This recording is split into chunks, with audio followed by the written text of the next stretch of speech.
મિત્રો ઘણા બધા રાઇડર ભાઈનો એક જ સવાલ છે કે ભાઈ મહેશ પામોજીનો વિડીયો તમે ડિલીટ કેમ કર્યો? તો ભાઈ એની પાછળનું કારણ હતું, એ બહુ જોરદાર હતું. એ તમારે જાણવું જોઈએ, તમારે શીખવું પણ જોઈએ, બરાબર ને? આ બધી વસ્તુ હું વિડીયોમાં તમને ન કહી શકું, પણ એના માટે તમારે ખાસ આપણા ગ્રુપમાં તમારે જોઈન્ટ થવું પડશે, બરાબર ને? તો મિત્રો ઘણીવાર એવું થાય છે કે જે હોટલ છે, રેસ્ટોરન્ટ છે, એમાં એના માલિક તો બહુ સારા હોય છે, પણ એમાં જે સ્ટાફ હોય છે ને એ બહુ ખરાબ હોય છે, બરાબર ને? અને મહેશ પામોજી છે એ મતલબ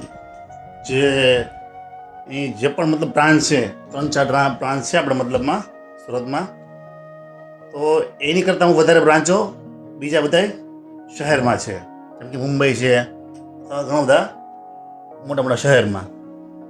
તો રાતે એનો મતલબમાં આપણા ગ્રુપના મેમ્બર સાથે કોન્ટેક્ટ થયો અને વાત થઈ, અને એ વ્યક્તિએ બહુ જબરજસ્ત વાત કરી એના મેનેજરે. તો ભાઈ આપણે પણ માણસ છીએ અને આપણે કોઈ દિવસ કોઈ વ્યક્તિને કે કોઈ પણ હોટલને ખોટી રીતે ટાર્ગેટ કરતા નથી.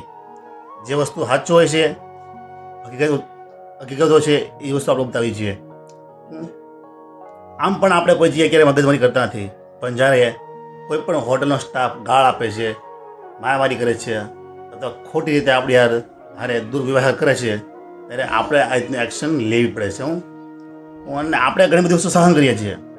ઘણી વાર વસ્તુ બહુ સહન થઈ જાય પછી જ્યારે મતલબમાં જે પારો છે એ ઉપર જાય ત્યારે આપણે એક્શન લેવું પડે છે, બરાબર ને? તો મહેશ પામોજીના જે મેન હેડ મેનેજર છે, બરાબર છે, મુંબઈથી કોલ આવ્યો હતો અને વાત થઈ, બરાબર છે, અને એને ભાઈ મતલબ બહુ રિક્વેસ્ટ કરી, બહુ કન્વિન્સ કર્યું, બરાબર છે, માફી માંગી લીધી, બધી વસ્તુ કર્યું અને કીધું કે આજ પછી આ બીજી વાર આ વસ્તુ નહીં થાય એમ. એટલા માટે આપણે આ વિડીયો હટાવી દીધો છે, બરાબર ને? એટલે બધાને ભાઈ વડે આપણી રિક્વેસ્ટ છે કે અમે કોઈ દિવસ ક્યારેય ખોટા માણસને ટાર્ગેટ કરતા નથી, ખોટી રીતે કોઈ હોટલને ટાર્ગેટ કરતા નથી, અને કોઈ કસ્ટમરને પણ ખોટી રીતે અમે ક્યારેય ટાર્ગેટ કરીશું પણ નહીં, બરાબર ને? કોઈ પણ હોય, કસ્ટમર હોય, હોટલ હોય કે ગમે તે હોય, ખોટી રીતે અમે ટાર્ગેટ નહીં કરીએ. એટલે તમે સહન કરશું, જેટલું સહન થાય એટલું સહન કરી લઈશું. અને જો નહીં થાય, સામેવાળો વ્યક્તિ વારંવાર એકને એક ભૂલ કરશે, તો પછી અમે એક્શન જરૂર લઈશું.